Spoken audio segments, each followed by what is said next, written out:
প্রশ্ন, রবীন্দ্রনাথ ঠাকুর।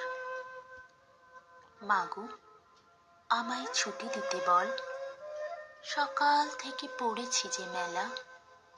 এখন আমি তোমার ঘরে বসে করব শুধু পড়া পড়া খেলা।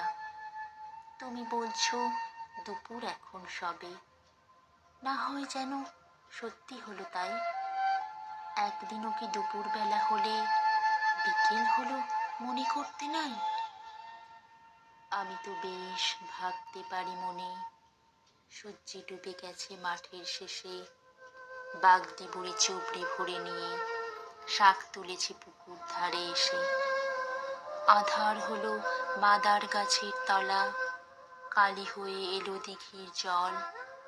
হাটের থেকে সবাই এলো ফিরে, মাঠের থেকে এলো চাষের দল। মনে কর না উঠল সাঁঝের তারা, মনে কর না সন্ধে হলো যেন। রাতের বেলা দুপুর যদি হয়, দুপুর বেলা রাত হবে না কেন?